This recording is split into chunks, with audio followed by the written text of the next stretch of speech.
IITJEE last 7 years PYQs in 120 hour series का ये हमारा वीडियो नंबर 4 मतलब 1.4। और ऑब्वियसली इसमें हम कंटिन्यू करेंगे क्वाड्रेटिक इक्वेशन फर्दर। और ऑब्वियसली क्योंकि यहाँ पर हम क्विक रिवीजन कर रहे हैं तो इसलिए हम सिर्फ और सिर्फ कहाँ पर फोकस करेंगे, कॉन्सेप्ट्स पर। जहाँ पर रिक्वायर्ड होगी कैलकुलेशन में कर दूंगा, बट मेन फोकस हमारा कॉन्सेप्ट्स पर ही रहेगा। ठीक है। और चीज़ों को स्पीड अप करने के लिए दो तीन इंपॉर्टेंट बातें सुन लो। अगर ये सुना हुआ है तो ऑब्वियसली स्किप कर सकते हो। ओके, टाइम स्टैम्प बने हुए हैं इंट्रोडक्शन को। और अगर नहीं सुना तो first and most important thing, ये वाला वीडियो बहुत इंपॉर्टेंट है। ठीक है, ये वाला वीडियो बहुत इंपॉर्टेंट है। क्यों इंपॉर्टेंट है, जब देखोगे अपने आप समझ में आ जाएगा। तो वो तुम्हें डिस्क्रिप्शन में मिल जाएगा। तो अगर ये वाला वीडियो नहीं देखा, पहले इस वीडियो को देखो और फिर इधर आना। ओके। नेक्स्ट थिंग, ऑब्वियसली जब हम मतलब क्वेश्चन को सॉल्व करेंगे, जैसे मैंने तुम्हें बताया, क्योंकि हम सिर्फ और सिर्फ मेनली फोकस करेंगे कैलकुलेशंस में। तो बट तुम्हें सॉरी कॉन्सेप्ट्स में, कैलकुलेशन में उतना फोकस नहीं करेंगे। तो ऑब्वियसली तुम्हें कैलकुलेशन चाहिए होगी, तो वो तुम्हें इधर से मिल जाएगी। ठीक है। और नेक्स्ट थिंग क्या है, टाइम स्टैम्प। टाइम स्टैम्प भी बने हुए हैं, रिपीट करके तुम देख सकते हो क्वेश्चंस को उसकी हेल्प से। ठीक है, तो उसको भी तुम कंसिडर कर लेना। और ऑब्वियसली टाइम स्टैम्प भी डिस्क्रिप्शन में ही तुम्हें मिलेंगे। ओके। ओके, तो स्टार्ट करते हैं हमारा क्वेश्चन नंबर 64। ये कब आया था? जेई में 2021 में। एक बार तुम लोग भी वीडियो को पॉज करके क्वेश्चन पढ़ लो। अब देखो, अगर तुमने क्वेश्चन पढ़ लिया होगा तो यहाँ पर इसने बहुत सिंपल सी चीज बोली है। उसने ये बोला है कि ये जो हमारा कोसेक 18 है, is a root of which equation. इनमें से किस इक्वेशन का रूट कोसेक 18 है? तो अब इस क्वेश्चन को सॉल्व करने के लिए मुझे एक फॉर्मूला पहले से ही पता होना चाहिए। मुझे एक फॉर्मूला पहले से ही पता होना चाहिए कि जो कोसेक 18 है उसकी वैल्यू क्या होती है? 4/√5 - 1। ये हमें पहले से ही पता होना चाहिए। ठीक है, क्लियर है? नहीं पता था नोट डाउन कर लो। अच्छा, अब हमें ये चेक करना है कि इनमें से इन ये जो 4 इक्वेशंस हमें गिवन है, ये किसका रूट है। ठीक है। अब देखो अगर ऐसा होता, रफली हम एज्यूम कर लेते हैं, लेट अस सपोज इसका आंसर 2 आ रहा होता। मत समझे मेरी बात। ये जो रूट है, लेट अस सपोज ये वैल्यू ऐसे ना होके 2 होती, तब तो ये क्वेश्चन बहुत सिंपल था। सब में ऐसे पुट कर देंगे, जिसमें LHS को शो RHS आ जाएगा, वही हमारा आंसर होगा। लेकिन लेकिन यहाँ पर इक्वेशन थोड़ी हमारी कॉम्प्लेक्स है। तो हम क्या करेंगे, यहाँ पर एक बहुत बेसिक सा कॉन्सेप्ट अप्लाई करेंगे और इसको कर देंगे इक्वल टू x। और फिर ये जो इक्वेशन बन जाएगी, इसको हम क्वाड्रेटिक इक्वेशन बनाने का ट्राई करेंगे। अब वो कैसे करेंगे? देखो, क्रॉस मल्टीप्लाई कर दिया तो x√5 - x आ गया। x को लेफ्ट में ले गए तो हमें क्या मिला? 4 + x = x√5। अब जैसे कि मैंने तुम्हें कहा था, इसको क्वाड्रेटिक बनाने का ट्राई करेंगे। तो यही इस स्टेप में हम क्या कर देते हैं? On squaring both side. क्या कर देते हैं? On squaring both side. Simple सी बात है। अब इसको सॉल्व कर लो। अब तो कुछ बचा ही नहीं है। क्या मिल गया? x² + 16 + 8x, और राइट में क्या हो गया? 5x। ठीक है, स्क्वायर 5x²। सब कुछ राइट में ले गए तो क्या मिल गया? 4x², और -8x - 16 = 0। और ऑब्वियसली 4 कैंसिल हो रहा है तो इधर 2 आ जाएगा, इधर 4 आ जाएगा। और कौन सा हो गया? ऑप्शन नंबर सी हमारा करेक्ट हो गया। ठीक है। तो ऑब्वियसली ये 3-4 लाइन का ही सोल्यूशन था। बस दो जो लॉजिक मैंने तुम्हें बताए, अगर वो तुम्हें पता होते तो इसको बहुत इजीली तुम लोग भी खुद कर सकते थे। अब वैसे यही है। अगर समझ में थोड़ा सा कंफ्यूजन है, रिपीट करके 1-2 बार सुन लो। और टाइम स्टैम्प बने हुए हैं, स्टार्टिंग में जाओ और खुद अपने हाथों से इसे सॉल्व करो और ये वैल्यू कैलकुलेट करने का ट्राई करो। ठीक है, खुद से कैलकुलेट करो और ऑप्शन नंबर सी आंसर लेके आओ। ठीक है। क्वेश्चन नंबर 65 स्टार्ट करते हैं। ये कब आया था? ये इस ईयर आया था 2025 में। दिखने में कंफ्यूजिंग है बट इसका सोल्यूशन बहुत ही सिंपल सा है। क्या है? कैसा है? बहुत ही सिंपल सा है। कैसे? अब वही चीज, अप्रोच मैटर करती है। ठीक है। इसमें कोई वही बहुत एक्स्ट्राऑर्डिनरी फॉर्मूले अप्लाई नहीं हो रहे। बस थिंकिंग प्रोसेस तुम्हारा जैसा रिक्वायरमेंट है इस क्वेश्चन के लिए वैसा होगा तो तुम कर लोगे। ठीक है। अब कैसे करेंगे? देखो, सबसे पहले तो उसने कंसिडर दिस इक्वेशन, एक इक्वेशन गिवन है। फिर इसने ये बोल दिया है कि n जो है हमारा, वो कहां से कहां तक लाई कर रहा है? 20 to 100। 20 to 100। और इसने ये बोला है कि n जो है हमारा, वो क्या होगा? एक नेचुरल नंबर। क्या होगा, एक नेचुरल नंबर। तो ये तो हमें क्लियर हो गया कि n क्या हो सकता है, 20 हो सकता है, 21 हो सकता है, एंड सो ऑन, ऐसे 99 एंड 100। डेसिमल में नहीं आ सकता, क्यों, क्योंकि वो एक नेचुरल नंबर है। ये तो हमारे back of the mind clear हो गई बात इतना पढ़ने के बाद, ठीक है। नेक्स्ट थिंग उसने बोली है, then the number of distinct values of n for which the given equation has integral root. अब यही मेन पॉइंट है इंपॉर्टेंट। उसने ये बोला है कि ये जो क्वाड्रेटिक है इसके रूट कैसे आने चाहिए, इंटीग्रल रूट। तो जब भी इंटीग्रल रूट की बात होगी, जब भी इंटीग्रल रूट की बात होगी, तो हमें हम दो तीन वे से इसे सॉल्व कर सकते हैं, ठीक है। इंटीग्रल रूट की बात होगी तो हम इसको दो वे से सॉल्व कर सकते हैं। फर्स्ट वे हमारा क्या है कि हम क्या करते हैं, एक्चुअल जो रूट है वो कैलकुलेट कर लेते हैं, ठीक है। एक्चुअल जो रूट है वो कैलकुलेट कर लेते हैं। तो अब क्या करेंगे, क्वाड्रेटिक फॉर्मूला अप्लाई कर देंगे। तो क्या मिल जाएगा, X equal to minus B, और टू से तो कैंसिल हो जाएगा ना, तो -2 कर लेते हैं, और बी स्क्वायर 16, वो भी 4 को माना जाएगा, तो और वो भी प्लस हो जाएगा ना, तो क्या मिल जाएगा, n+4। तुम लोग भी पॉज करके एक बार क्वाड्रेटिक फॉर्मूला अप्लाई करके ट्राई कर सकते हो, और ये वाला 2 भी कैंसिल हो जाएगा, ठीक है। देखो मैंने ये बात तो मैं बहुत बार बोल चुका हूँ, जो कैलकुलेशन होती है सबका वे अलग होता है करने का। तो अगर कैलकुलेशन समझ में नहीं आ रही है, उसका बेस्ट थिंग यही है, पॉज करके खुद कैलकुलेट करके देखो, ठीक है। तो इसको क्वाड्रेटिक, इस क्वाड्रेटिक के हमने रूट्स कैलकुलेट किए, क्या आया, -2 प्लस माइनस n+4। अब देखो यही समझने वाला पॉइंट है यहाँ पर कि अगर अगर ये जो वैल्यू है स्क्वायर रूट ऑफ n+4, अगर ये वैल्यू इंटीजर हो जाए, ठीक है, अगर ये वैल्यू इंटीजर हो जाए, तो ओवरऑल आंसर हमारा क्या होगा, इंटीजर आएगा। समझ में आया। अगर ये वैल्यू इंटीजर हो जाए तो कोई प्रॉब्लम ही नहीं है, जैसे लेटर सपोज 5 हो जाती है तो +-5 इंटीजर आ जाएगा, ओके। और अगर ये इंटीजर नहीं होती है तभी प्रॉब्लम होगी, लेटर सपोज ये रूट रूट 2 आ जाता, तभी इंटीग्रल रूट नहीं आएगा, समझ गया ना, इरेशनल रूट आएगा। तो ये समझ में आया, नहीं समझ में आया, रिपीट करके एक दो बार सुनो। तो बेसिकली मुझे अब करना क्या है, मुझे किसी तरह ये जो वैल्यू है n+4 ये इंटीजर हो जाएगी, तो हमारा इंटीग्रल रूट आएंगे। अभी अब जो हम लॉजिक अप्लाई करते हैं वो ये है कि मैं क्या करता हूं कि स्टार्टिंग में ही मैंने ये स्टेब्लिश कर लिया था कि n जो है हमारा वो कहां से कहां तक लाई कर रहा है, 20 to 100, ठीक है। ये उसने खुद बोला है इस क्वेश्चन में। तो हम क्या करेंगे, अब ये जो इक्वेशन बन गई है, यहाँ पर ये जो n है इसको n+4 का स्क्वायर रूट बनाने का ट्राई करेंगे। अब वो कैसे बनेगा, add all sides by 4, add all sides by 4, ठीक है। n+4 हो गया, फिर एक स्क्वायर रूट दिख रहा है, taking root in all the sides, taking root in all the sides. तो जैसे ही मैं स्क्वायर रूट करता हूं, तो क्या तुम्हें ये समझ में आ रहा है कि ये रफली 4.9 बनेगा, ये रफली 10.1 बनेगा। 104 का रूट, 104 का स्क्वायर रूट रफली 10.1 होता है, ठीक है। तो ये समझ में आया। अब अगर मैं तुम्हें अच्छे से समझ में आ जाए इसलिए एक नंबर लाइन ड्रॉ कर दूं, तो क्लियरली ये हमारा क्या है, 4.9, और इसको मैं ड्रॉ कर देता हूं 10.1, इसको मैं ड्रॉ करके अगर लिख देता हूं 10.1, क्लियर हो गया। ये स्टार्टिंग में ही हमने क्लियर कर लिया था कि ये क्या होना चाहिए, इंटीजर होना चाहिए। और क्लियरली ये वैल्यू कहां से कहां तक लाई कर रही है, 4.9 से लेकर के 10.1, इसके बीच में जितनी भी वैल्यू होंगी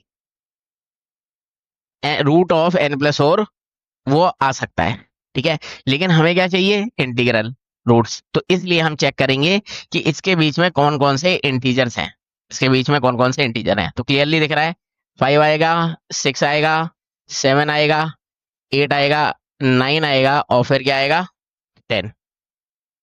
मैं तुम्हें समझ में आ जाए इसलिए मैंने सारे लिख दिए, ओके।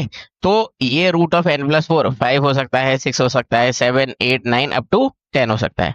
तो टोटल कितनी वैल्यूज हो सकती है इसकी, 3 and 3 6, और वही उसने पूछा था, ठीक है। Number of all distinct values of n, ठीक है। स्क्वायर रूट ऑफ n+4 ये हो सकता है, तो n की कितनी वैल्यूज आ जाएंगी, यही वैल्यूज हो सकती है, मतलब इनको फिर आगे कैलकुलेट कर सकते हैं, बट क्लियरली हमें 6 वैल्यूज दिख गई, इसलिए इसका आंसर क्या हो जाएगा, 6। वंस अगेन मैं यही बोलूंगा, इसमें मैंने बहुत सारे तुम्हें लॉजिक बताए हैं, अगर एक बार में समझ में नहीं आया रिपीट करके एक दो बार सुन लो। क्योंकि जो भी चीज हमने इसमें की थी और अप्रोच अप्लाई किया था ना, वो इंपॉर्टेंट है, और कोई बहुत एक्स्ट्राऑर्डिनरी काम नहीं किया हमने, बहुत सिंपल से स्टेप्स किए। ठीक है, तो रिपीट करके एक दो बार सुन लो इसे।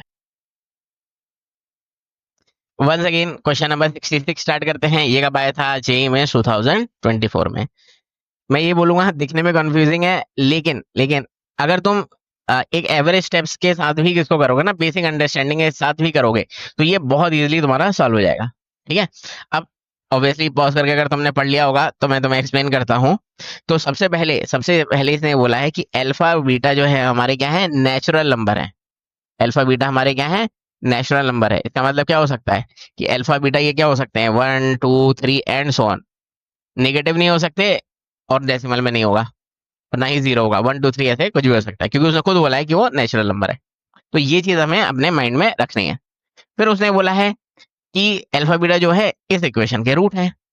तो अब मुझे एक बात बताओ, अगर अल्फा बीटा इस इक्वेशन के रूट हैं, तो ये तो बहुत सिंपल सी बात है, sum of root. Sum of root तो कर लोगे, अल्फा इंटू बीटा क्या हो जाएगा, प्रोडक्ट ऑफ रूट। क्लियर हुआ? सी अपॉन ए, ये मिल गया। अब उसने आगे क्या बोला है, उसने ये बोला है कि λ/3 और λ/2 नेचुरल नंबर नहीं हो सकते, does not equal to natural number लिखा है ना। तो इस सेंटेंस का मीनिंग क्या हुआ, इस सेंटेंस का ये मीनिंग हुआ कि लैम्डा 2 और 3 का मल्टीपल नहीं हो सकता, या फिर 2 और 3 से डिविजिबल नहीं हो सकता। ये अब जो मैंने बोला, अगर समझ में नहीं आया रिपीट करके 2 3 बार सुनो, या फिर मैं फिर से बोल देता हूँ कि लैम्डा, इस सेंटेंस का ये मीनिंग है, ये जो लिखा हुआ है ना, इसका ये मीनिंग है कि लैम्डा ना तो 2 से डिविजिबल होगा ना ही 3 से। ठीक है, या फिर ऐसे भी हो सकते हैं, ना तो उसका मल्टीपल होगा ना ही, मतलब ना तो 2 का मल्टीपल होगा ना ही 3 का होगा। ठीक है, अब इसका और डिटेल में क्या मीनिंग है, यहाँ पर क्या यूज है, मैं अभी आगे बताता हूँ। बट आज के बाद तुम्हें कभी भी ये दिखेगा तो तुम्हें ये चीज तुम्हारे बैक ऑफ द माइंड आ जानी चाहिए। ठीक है, क्लियर हो गया। फिर इसने बोला है lambda assumes minimum possible value then, lambda assumes minimum possible value then, तो हमें ये वैल्यू कैलकुलेट करनी है। तो ये तो सिंपल है, लैम्डा अल्फा और बीटा मिल जाएगा, बस उसके बाद तो इधर कुछ करना ही नहीं है। ठीक है, तो अब मेन थिंग हमारी क्या है कि लैम्डा की हमें क्या चाहिए, मिनिमम पॉसिबल वैल्यू। तो सबसे पहले लैम्डा की वैल्यू क्या आएगी वही चेक करते हैं। अब वो कैसे आएगी, अब लैम्डा मुझे सिर्फ यहाँ पर दिख रहा है। ठीक है, लैम्डा मुझे सिर्फ यहाँ पर दिख रहा है, तो मैं क्या एक बहुत ही बेसिक सा अप्रोच अप्लाई करूंगा कि इस लैम्डा को क्या लिख लूंगा मैं, अल्फा मल्टीप्लाइड बाय, इधर से बीटा की वैल्यू लिख लेंगे 70 माइनस अल्फा। ठीक है, इसकी वैल्यू लिख लेंगे 70 माइनस अल्फा। और स्टार्टिंग में ही ये हमने देख लिया था कि अल्फा क्या हो सकता है, स्टार्टिंग में ही हमने ये देख लिया था कि अल्फा की वैल्यू 1 हो सकती है, 2 हो सकती है, 3 हो सकती है, ऐसे सो ऑन ऐसे चलती रहेगी। ओके, तो अब तुम लोग को इसके आगे अच्छे से समझ में आ जाए, इसलिए मैं यही बोलूंगा कि लैम्डा 1 है, 2 है। जैसे लैम्डा को हमने 1 रखा, तो सॉरी अल्फा को हमने 1 रखा, तो लैम्डा हमारा क्या हो जाएगा, 1 × 69, सही होगा। तो ऐसे ही तुम लोग एटलीस्ट अल्फा इक्वल्स टू 6 या 7 तक कैलकुलेट करो, पॉज करके। मैं भी जल्दी से कैलकुलेट कर देता हूँ, और फिर हम इसका देखते हैं कि फाइनल इसका क्या कंक्लूजन आएगा। ओके ओके, इसमें अल्फा इक्वल्स टू 1 2 3 4 5 कर दिया, तो लैम्डा की वैल्यू आ गई। अब देखो, यहाँ पर इसने खुद ये बोला था कि λ/2 λ/3 नेचुरल नंबर नहीं हो सकता है। ठीक है, या फिर 2 और, ये मैंने बताया था 2 और 3 से मल्टीपल नहीं हो सकता। तो क्लियरली क्लियरली ये वाली वैल्यू को हम रिजेक्ट कर देंगे। क्यों रिजेक्ट कर देंगे, क्योंकि इधर हमें क्या दिख रहा है 69, और 69 3 से डिविजिबल है, तो लैम्डा 1 × 69 नहीं हो सकता। सेम ही लॉजिक से ये दिख रहा है 2 से डिविजिबल या 2 का मल्टीपल, सेम 3 से डिविजिबल दिख रहा है, ये भी रिजेक्ट हो जाएगी। सेम दिख रहा है ना 2 से डिविजिबल, ये वाली वैल्यू एक्सेप्ट हो जाएगी, क्योंकि ये ना तो 3 से डिविजिबल है ना ही 2 से। ठीक है, और क्वेश्चन में उसने खुद बोला था मिनिमम पॉसिबल वैल्यू चाहिए, बिकॉज ऐसे हम करते रहे अल्फा 6 7 ऐसे करते रहे, तो लैम्डा की वैल्यू आएगी, और क्लियरली हमें दिख रहा है वो इंक्रीज होती जाएगी, दिख रहा है ना, इंक्रीजिंग ऑर्डर में होगी। इसलिए इसलिए जो मिनिमम पॉसिबल वैल्यू है उसकी, वो ये है 5 मल्टीप्लाइड बाय 65। ठीक है, 5 मल्टीप्लाइड बाय 65। तो बस, तो लैम्डा मिल गया हमें, तो लैम्डा मिल गया और अल्फा भी मिल गया। इसमें लैम्डा भी है हमारे पास, अल्फा भी है हमारे पास, और क्लियरली क्लियरली बीटा हमारा क्या हो जाएगा, इस इक्वेशन से फिर से देख लो, अल्फा 5 है तो बीटा 70 माइनस 5 65। अब क्या करना है, अल्फा भी मिल गया, लैम्डा भी मिल गया, बीटा भी मिल गया। बस क्या करना है, इधर ये तो पुट ही तो करना है, ठीक है। इस इक्वेशन में वैल्यूज पुट करनी है। तो अल्फा हमारा क्या आ गया 5, बीटा हमारा क्या आ गया 65, और ये क्या था 5 मल्टीप्लाइड बाय 65, तो कितना हो जाएगा 325। क्या हो जाएगा 325। अब इन सारी वैल्यूज को इधर पुट करो। अब इस पॉइंट के बाद मैं इसे सॉल्व नहीं कर रहा हूँ। वंस अगेन मैं यही करूँ कहूंगा, अगर थोड़ा कंफ्यूजिंग लगा था तो रिपीट करके एक दो बार सुन लो, ये इंपॉर्टेंट है। और इसमें कोई बहुत एक्स्ट्राऑर्डिनरी चीज वंस अगेन हमने यूज नहीं की है, सिंपल बेसिक है। बट दो तीन मैंने तुम्हें यहाँ पे कॉन्सेप्ट बता दी ना, तो इसलिए तुम्हें थोड़ा कंफ्यूजिंग लग रहा होगा। रिपीट करके सुनोगे तो समझ में आ जाएगा, ठीक है। और इस पॉइंट के बाद वंस अगेन वीडियो को पॉज करो, मैक्सिमम 3 मिनट्स का टाइम लो, इन वैल्यूज को यहाँ पुट करो, ठीक है। जो आंसर आएगा उसे कमेंट कर देना, सो दैट और लोग भी देख चेक कर पाएंगे। और क्रॉस चेक करने के लिए ऐप में तुम्हें पीडीएफ मिल जाएगी, ठीक है। ओके, तो स्टार्ट करते हैं हमारा क्वेश्चन नंबर 67। एक बार वीडियो को पॉज करके पढ़ लो क्वेश्चन। इसने ये क्या बोला है, इसने ये बोला है कि लेट, ये गिवन है और इसी को जूम करके मैंने इधर लिखा हुआ है, ठीक है, अल्फा एंड बीटा। अभी हम क्वेश्चन इतना ही पढ़ रहे हैं, ठीक है, इसके आगे का नहीं पढ़ रहा हूँ मैं, बस इतना ही पढ़ता हूँ कि इसने ये बोला है कि अल्फा जो है वो मैक्स ऑफ क्या है, दिस थिंग, बीटा जो है वो मिनिमम क्या है, सेम थिंग। ये समझ में आ रहा है ना, इसकी मैक्सिमम वैल्यू क्या है अल्फा, और इसकी ही मिनिमम वैल्यू क्या है बीटा।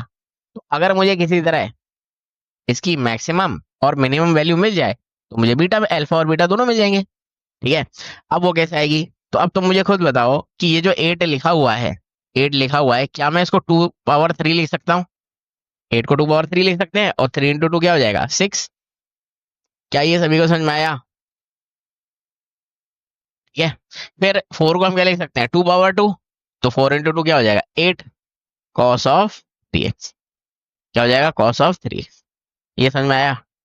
अब देखो ये कितनी सिंपल सी चीज थी, ठीक है, ये कितनी सिंपल सी चीज थी। अब मुझे एक बात तुम लोग खुद बताओ कि जब बेसिस सेम होते हैं, जब बेसिस सेम होते हैं तो क्या पावर ऐड हो जाती है। जब बेसिस सेम होते हैं तो क्या पावर ऐड हो जाती है, तो हमने कर दी ऐड। अब देखो इस एक बार थोड़ी देर के लिए मैं अननेसेसरी पार्ट यहाँ से इरेज कर रहा हूँ, ठीक है। अब मुझे ये बताओ कि अगर तुम्हें ये कॉन्सेप्ट पता है, नहीं पता है तो सुन लो, कि कभी भी हमारे पास ऐसे लिखा होगा ना ए साइन थीटा, इधर प्लस लिखा हो या माइनस लिखा हो उसे फर्क नहीं पड़ता, क्या लिखा है बी कॉस थीटा, ठीक है। ए साइन थीटा प्लस हो या माइनस हो, बी कॉस थीटा लिखा हुआ है, ये एंगल सेम होने चाहिए, ठीक है, एंगल सेम होने चाहिए। और मैक्सिमम और मिनिमम की वैल्यू की बात हो रही होगी तो हम क्या करेंगे, ये जो कोफिशिएंट था पहला 6 का 6 दिख रहा है, इसका करेंगे स्क्वायर, क्या आ गया 36। फिर नेक्स्ट कोफिशिएंट का क्या करेंगे स्क्वायर, इसका क्या आ गया 64, और फिर ऐड करके रूट कैलकुलेट कर लेंगे, तो 100 हो गया ना। 36 + 64 क्या हो गया 100, 100 का रूट 10। तो इसका मतलब क्या हुआ, इसका मतलब ये हुआ कि ये जो पावर है इसकी मैक्सिमम वैल्यू 10 होगी और मिनिमम वैल्यू क्या होगी -10। ये एज अ कॉन्सेप्ट हमें आना चाहिए, ये हमें एज अ कॉन्सेप्ट पहले से ही पता होना चाहिए। क्लियर हो गया। तो तो इसका मतलब क्या हुआ कि जो अल्फा है मेरा, जो कि मैक्सिमम वैल्यू है वो क्या हो गई 2 पावर 10, और जो मेरा बीटा है वो क्या है 2 पावर -10, ठीक है, क्योंकि बीटा हमारी मिनिमम वैल्यू थी, मिनिमम वैल्यू क्या है -10 इस पावर की। क्लियर हो गया। तो अब मुझे अल्फा भी मिल गया, बीटा भी मिल गया। वंस अगेन मैं अननेसेसरी पार्ट को यहाँ से इरेज कर देता हूँ। तो ये हमारे पास कुछ ऐसे वैल्यू मिल चुकी है। फिर उसने ये बोला है, आप ध्यान से सुनना, इसने ये बोला है इफ ये जो इक्वेशन है, ये जो इक्वेशन है इसके रूट है अल्फा पावर 1/5 और बीटा पावर 1/5। समझ में आया ना। तो इसका मतलब क्या हुआ कि इस इक्वेशन के रूट क्या हो जाएंगे अल्फा पावर 1/5, तो क्या होगा 2 पावर अल्फा पावर 1/5 के लिए क्या करेंगे, बीटा पावर 1/5 के लिए क्या करेंगे, डिवाइड बोथ साइड बाय 5, सबकी पावर क्या कर देंगे 1/5, ठीक है। तो अल्फा पावर 1/5 क्लियरली हमें क्या आता हुआ दिख गया 2 power 2 means 4, beta power 4, beta power 1/5 क्या मिल गया 2 पावर -2 या फिर 1/4।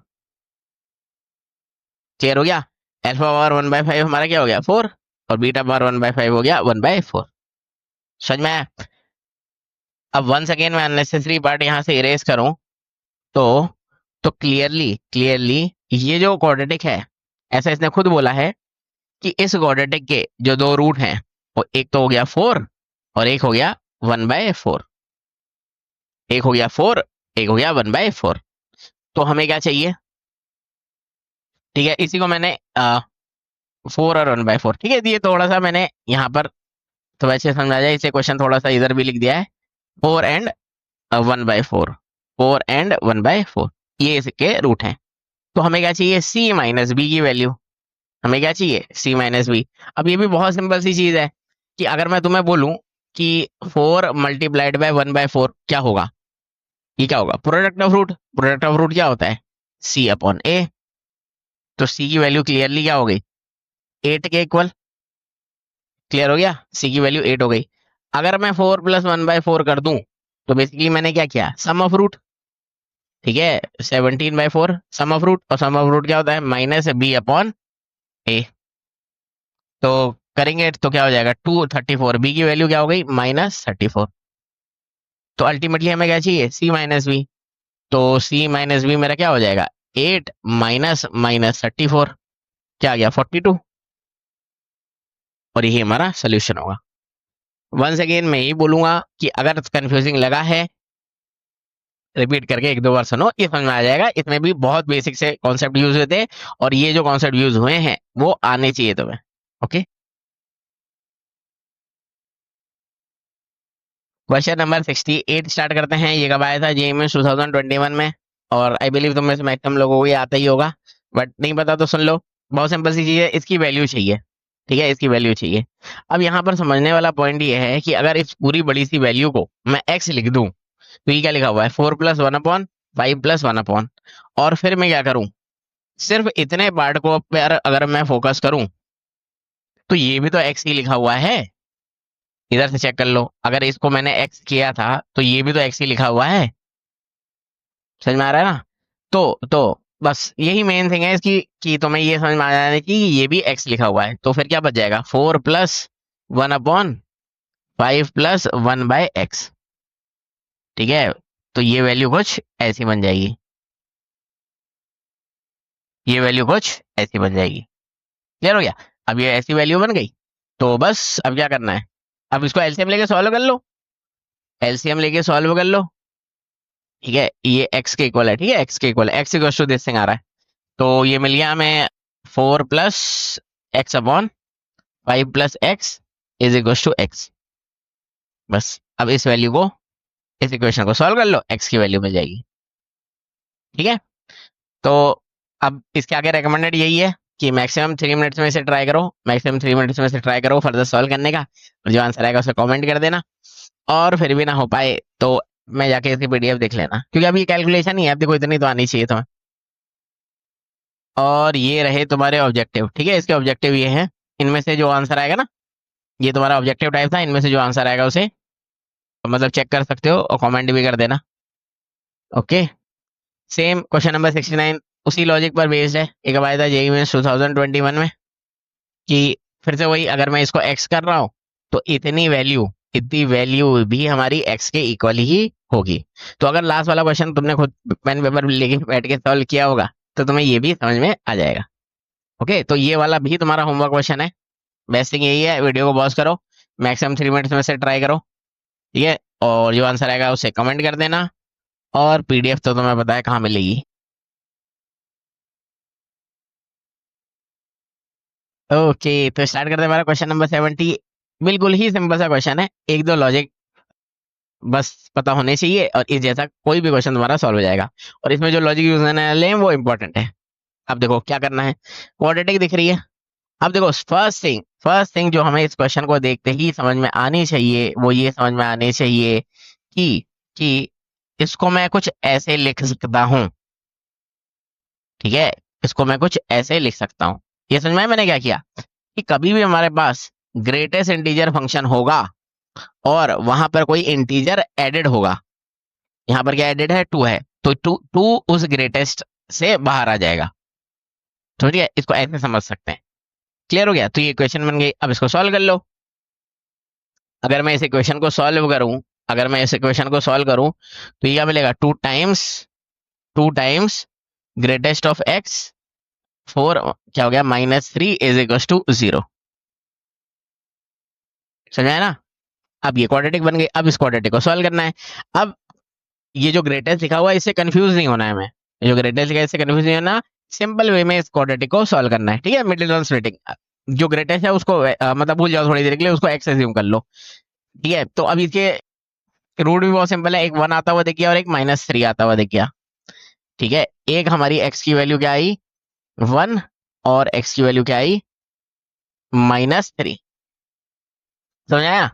क्योंकि क्योंकि ये इक्वेशन ग्रेटेस्ट के टर्म्स में थी, तो जो हमारा आंसर आएगा उसे भी हमें ऐसे लिखना पड़ेगा, greatest of X equals to 1 and greatest of X equals to -3, इस फॉर्मेट में लिखना पड़ेगा। लेकिन इक्वेशन मतलब हमें क्या चाहिए ना, एज मतलब हमें क्या करना है, एक मिनट ऑब्जेक्टिव देख लेते हैं। हाँ, हमें सोल्यूशन की बात हो रही है, ठीक है, यहाँ पर सोल्यूशन की बात हो रही है। तो जब भी किसी क्वाड्रेटिक के सोल्यूशन की बात होगी तो हमें एक्स की वैल्यू चाहिए, और हमारे पास आई क्या है, ग्रेटेस्ट ऑफ एक्स की वैल्यू। तो इसको कैसे सॉल्व करेंगे, इस ग्रेटेस्ट ऑफ एक्स, अब इसको एज अ फॉर्मूला मेमोराइज करना कि कभी भी ऐसे लिखा होगा ना, greatest of X equals to कोई भी एक integer, greatest of X equals to कोई भी एक नेगेटिव इंटीजर, मतलब उसे फर्क नहीं पड़ता नेगेटिव हो पॉजिटिव हो। तो एक्स की वैल्यू हमारी क्या होगी, हम क्या करेंगे, एक्स बिलोंग्स टू 1 से लेकर के 1 + 1 मीन्स 2, 1 इंक्लूड होगा 2 इंक्लूड नहीं होगा। सेम ही लॉजिक से इधर मैं क्या करूंगा, एक्स बिलोंग टू -3 + 1, -3 में 1 ऐड करेंगे तो क्या आएगा, -2, -3 इंक्लूड होगा और -2 इंक्लूड नहीं होगा, समझ गए। तो ये हमारे क्या है, इन दोनों का यूनियन, दिस एंड दिस, -3 से -2 एंड 1 से 2, ये हमारे क्या होंगे, सोल्यूशन हो गए। तो अब इसने क्या पूछा था, एग्जैक्टली 2 सोल्यूशन 4 सोल्यूशन ये सब पूछा था। तो ऑब्वियसली इसके बीच में जितने भी नंबर आ रहे हैं वो सारी एक्स की वैल्यू है, इस इंटरवल में जितने भी नंबर आ रहे हैं, समझ गए ना, वो सारी एक्स की वैल्यू है। तो क्लियरली इसके क्या आ रहे हैं, infinitely many solution. Option number D हमारा करेक्ट हो जाएगा, ठीक है। वंस अगेन मैं ही बोलूंगा, कुछ नहीं था, 4-5 लाइन का सोल्यूशन था, नहीं समझ में आया रिपीट करके 1-2 बार सुन लो। अगर ये सारे लॉजिक तुम फर्स्ट टाइम सुन रहे होगे तो थोड़ा सा तुम्हें कंफ्यूजिंग लगेगा। ओके, तो स्टार्ट करते हैं हमारा क्वेश्चन नंबर 71। क्या ये इंपॉर्टेंट है, वेरी वेरी इंपॉर्टेंट है।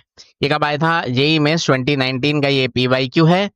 वीडियो को पॉज करके एक बार क्वेश्चन पढ़ लो, और पढ़ने के बाद मुझे ये बताओ कि क्या तुम्हें ये समझ में आ रहा है कि इसने क्या बोला है। इसने ये बोला है the value of lambda such that the sum of the squares. अब ये बहुत अच्छे से सुनो, इसने क्या बोला है, sum of the squares of the root, ठीक है, sum of the squares of the roots of this equation. अगर मैं कुछ देर के लिए इसके रूट्स को अल्फा एंड बीटा एज्यूम कर लूं, अल्फा एंड बीटा एज्यूम कर लूं, तो मुझे ये बताओ इस लाइन का क्या मीनिंग है, sum of the squares of the root. इसका यही तो मीनिंग है कि हम क्या करेंगे, alpha square plus beta square. और इसका भी फॉर्मूला हमें पहले से ही पता होना चाहिए, नहीं पता था तो नोट डाउन कर लो। ये मैं बहुत बार बता चुका हूं कि ये फॉर्मूला इंपॉर्टेंट है, बन गया फॉर्मूला। अच्छा, अब मुझे बताओ कि अल्फा प्लस बीटा को मैं क्या लिख सकता हूँ, sum of root. Sum of root क्या होता है, -b/1। तो क्लियरली मैं इसको लैम्डा -3 का स्क्वायर लिख सकता हूं। फिर क्या लिखा हुआ है, प्रोडक्ट ऑफ रूट। अब देखो, प्रोडक्ट ऑफ रूट की जब बात होती है तो यहीं पर तुम में से बहुत सारे लोग एक बहुत ही सिली मिस्टेक कर देते हो। 2019 में भी लोग करके आए थे, और अभी भी अगर मैं तुम लोगों को बोलूँ ना प्रोडक्ट ऑफ रूट क्या होगा, तुम में से बहुत सारे लोग 2 लिख के आ जाओगे। देखो, इस बात को समझो कि ये पूरी की पूरी एक इक्वेशन है, पूरी की पूरी इक्वेशन है। इस लैम्डा को मुझे लेफ्ट में लेके आना पड़ेगा, समझ में आया, इस लैम्डा को मुझे लेफ्ट में लेके आना पड़ेगा। तो लैम्डा को जब मैं लेफ्ट में लाऊंगा तो ये minus lambda is equal to 0 ऐसे बन जाएगी इक्वेशन। और जब प्रोडक्ट ऑफ रूट की बात होगी तो क्या होगा, C/A। तो क्या हो जाएगा, 2 टाइम्स 2 माइनस लैम्डा। ओके, तो ये मिस्टेक मत करना, एग्जाम में जाके बहुत सारे लोग करते हैं। ये हो गया। अब ऑब्वियसली इसको सॉल्व कर लेते हैं। तो जल्दी से अगर मैं तुम्हारे लिए सॉल्व कर दूं तो हमें क्या मिलेगा, इधर से लैम्डा का स्क्वायर और -4 लैम्डा, ठीक है, -4 लैम्डा हो जाएगा। और फिर क्या हो जाएगा, कांस्टेंट हो जाएगा हमारा +5, सही है ना? पॉज करके तुम लोग भी एक बार ट्राई कर सकते हो। ओके, चेक कर लो मैंने सही किया है कि नहीं। तो अल्टीमेटली हमें ये मिला। तो तो वापस अगर हम अपने क्वेश्चन को पढ़ें तो उसने ये बोला है the value of lambda such that, ये जो सम ऑफ द स्क्वायर है वो क्या होना चाहिए? लीस्ट होना चाहिए। समझ में आया? तो अल्टीमेटली अल्टीमेटली मेरे को क्या करना है कि ये जो हमारा सम ऑफ द स्क्वायर्स है, सम ऑफ द स्क्वायर्स क्या है? Alpha square plus beta square, ये लीस्ट होना चाहिए। और ये किसके इक्वल है? इसके इक्वल है। तो इसका मतलब हमें लैम्डा की वो वैल्यू चाहिए जिसके लिए ये क्या हो? ये लीस्ट हो, ये वैल्यू लीस्ट हो। किसकी वैल्यू चाहिए? लैम्डा की वैल्यू। अब अगर सो दैट तुम्हें अच्छे से समझ में आ जाए, कुछ देर के लिए अगर मैं इसको फंक्शन की फॉर्मेट में लिख दूं तो ये कुछ ऐसा ही होगा। फंक्शन की फॉर्मेट में लिख दूं तो ये कुछ ऐसा बनेगा। क्लियर है? लैम्डा को हमने कुछ देर के लिए एक्स एज्यूम कर लिया। तो अब ध्यान से सुनना इस बात को, क्योंकि ये है बहुत सिंपल सी चीज, फर्स्ट टाइम सुन रहे होगे तो कंफ्यूजिंग लगेगी। इसने क्या बोला है कि हमें हमें x की वो वैल्यू चाहिए सो दैट ये फंक्शन क्या हो जाए? लीस्ट हो जाए। और ये फंक्शन क्या है? क्वाड्रेटिक इक्वेशन है। तो बेसिकली मेरे को करना क्या है? x की वो वैल्यू चाहिए, x की वो वैल्यू चाहिए जिसके लिए, ठीक है, जिसके लिए ये फंक्शन क्या हो जाए? लीस्ट हो जाए। ठीक है? अगर समझ में नहीं आया रिपीट करके 2-3 बार सुनो, क्योंकि ये थ्योरी का पार्ट है और ये आना ही चाहिए। मैं फिर से बोल देता हूं, हमें क्या करना है?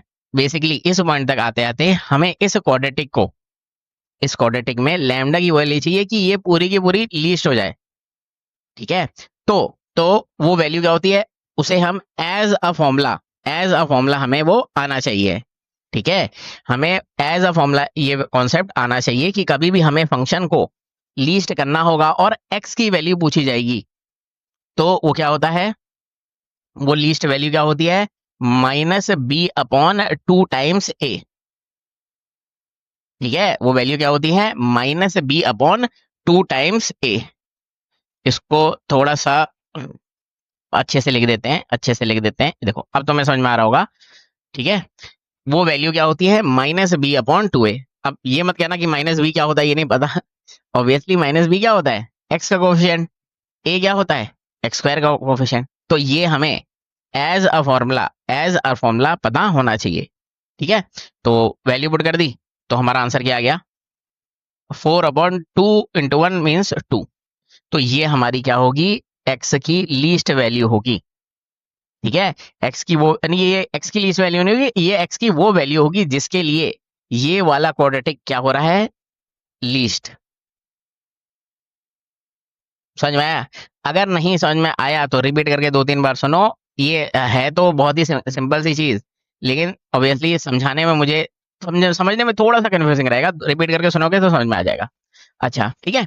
अब एक चीज बस यहाँ पर मेमोराइज रखना। वैसे इस पॉइंट पर वो तुम्हें इनकरेक्ट नहीं कराएंगे क्या नाम, लेकिन फिर भी तुम्हें ये पता होना चाहिए कि ये फॉर्मूला तभी काम करता है जब ये जो लीडिंग कोफिशिएंट है वो क्या होना चाहिए? पॉजिटिव।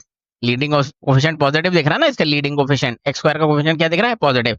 या फिर बेसिकली ये अपवर्ड फेसिंग पैराबोला होगा तभी ये वाला कॉन्सेप्ट काम करेगा। क्लियर हो गया? नहीं समझ में आया रिपीट करके 2-3 बार सुनो, ये बहुत बहुत इंपॉर्टेंट है। Okay, once again question number 72 start करते हैं।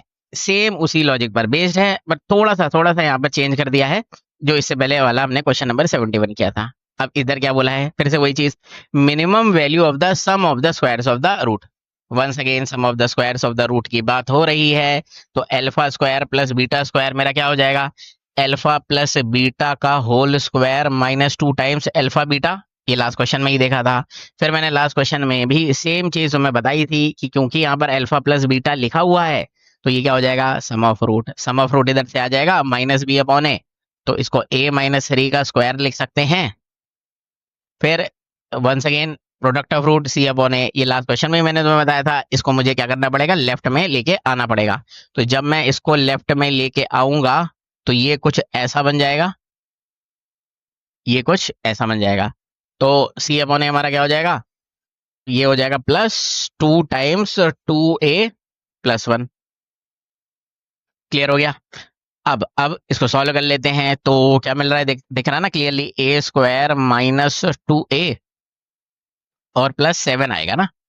तुम लोग भी पॉज करके इसे ट्राई कर सकते हो, मैंने थोड़ा फास्ट कर दिया, ठीक है, क्योंकि कैलकुलेशन है। देखो कैलकुलेशन जब तक खुद नहीं करोगे ना, तब तक किसी की भी समझ में नहीं आएगी, क्योंकि सबका वे अलग होता है कैलकुलेशन करने का।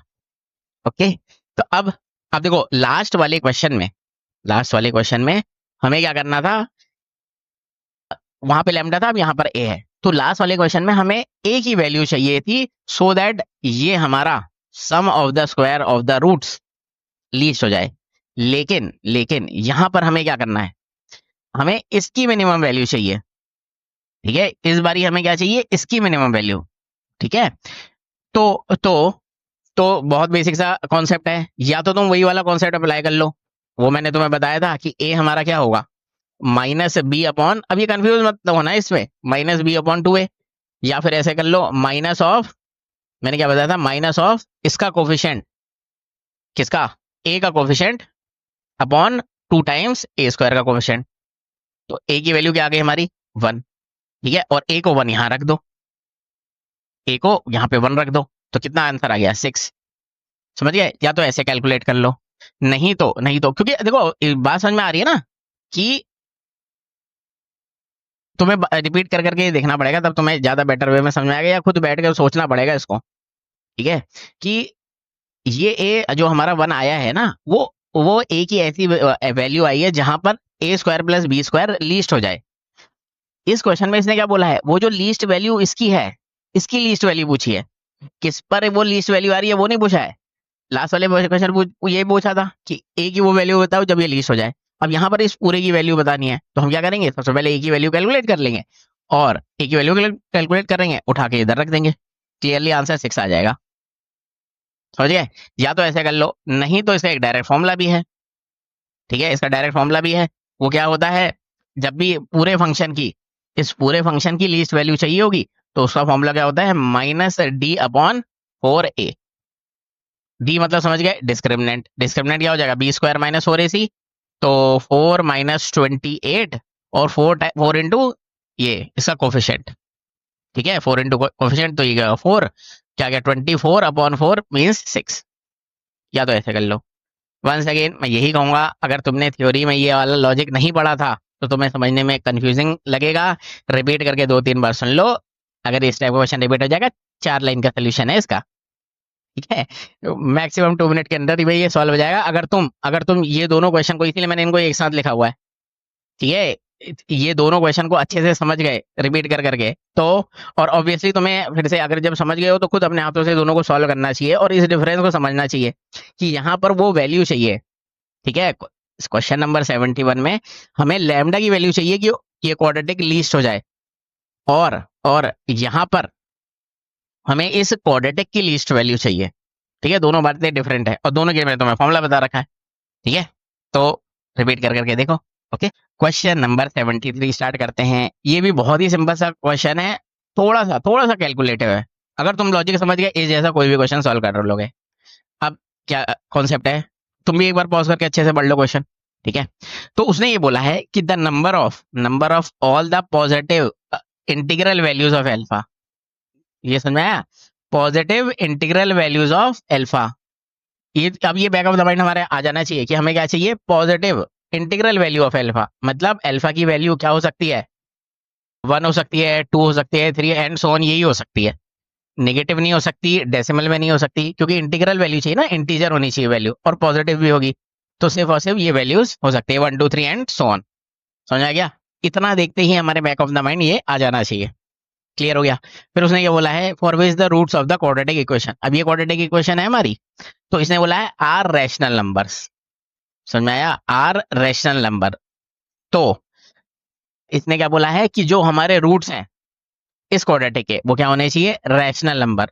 अब इस टाइप की कंडीशन में तुम्हें पहले भी सॉल्व करा चुका हूं, ये कंडीशन मैंने तुम्हें पहले भी बताई थी।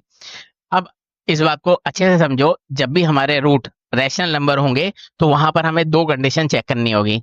वो 2 कंडीशंस क्या है, फर्स्ट क्या है, डी हमारा क्या होना चाहिए, डी मतलब डिस्क्रिमिनेंट, ये हमारा क्या होना चाहिए, एक परफेक्ट स्क्वायर, ठीक है, डी हमारा एक क्या होना चाहिए, perfect square, first thing. Second thing, जो हमारा डिस्क्रिमिनेंट है वो क्या होना चाहिए, obviously greater than equal to 0।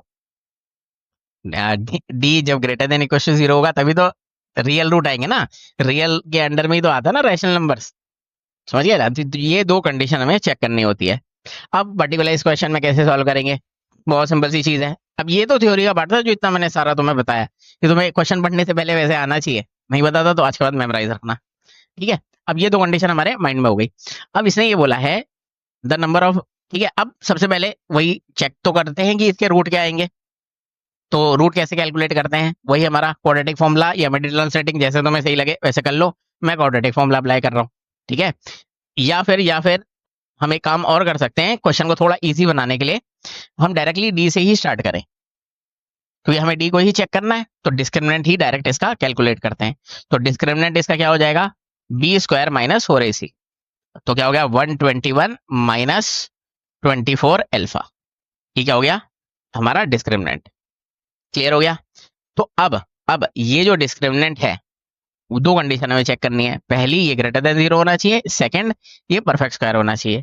और स्टार्टिंग में ही तुम्हें मैंने बोला था कि उसने क्या बोला है, अल्फा की जो वैल्यूज हो सकती हैं वो क्या हो सकती हैं, positive integral value.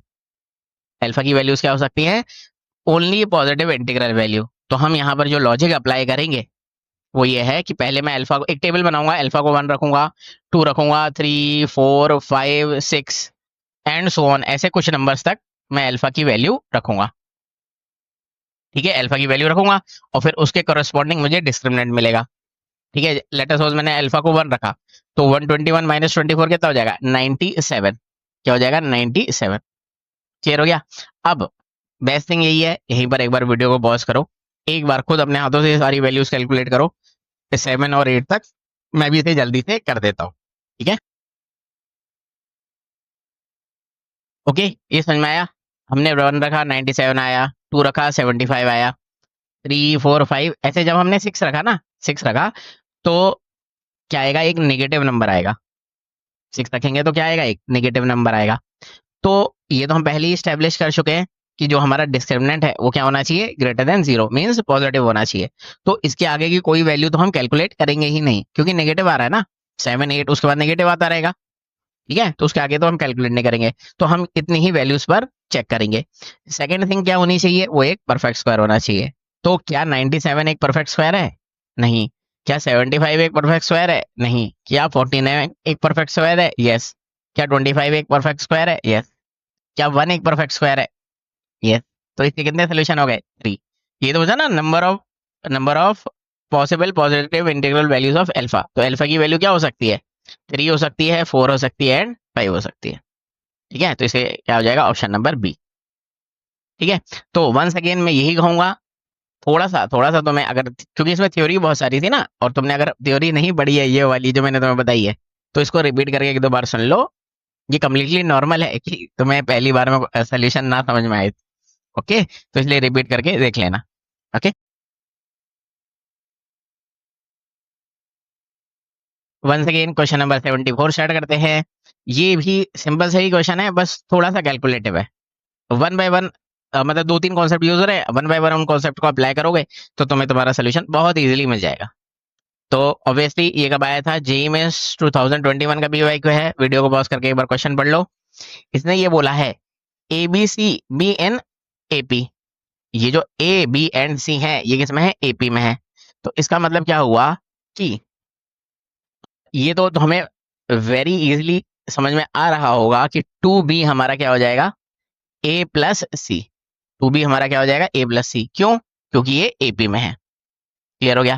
First thing. Second thing, let the centroid of the triangle this is this.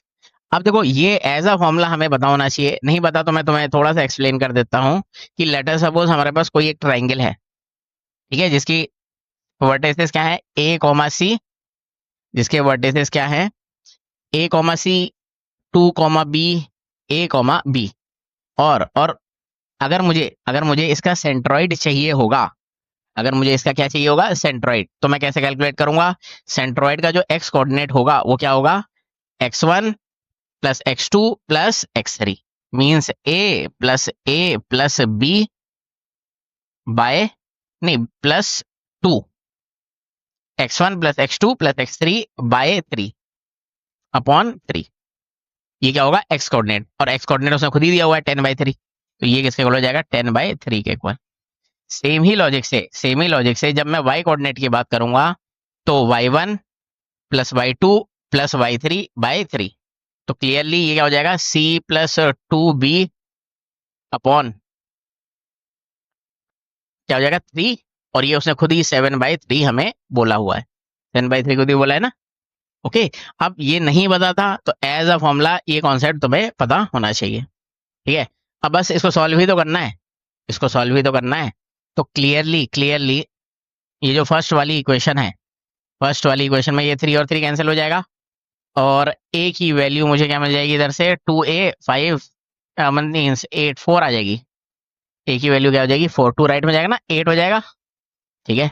Same he logic से इधर से क्या मिलेगा c प्लस 2b, मुझे क्या मिलेगा c plus 2b is equal to 7, और 2b यहां से दिख रहा है हमें, यहां से 2b को मैं क्या लिख सकता हूँ 4 प्लस सी, 2b को मैं क्या लिख सकता हूँ 4 प्लस सी, और तो 4 प्लस सी लिखेंगे तो 2c और 3/2, ठीक है 3/2, सी की वैल्यू 3/2 ही तो आएगी ना, 2b 4 प्लस सी 2c, हाँ ठीक है।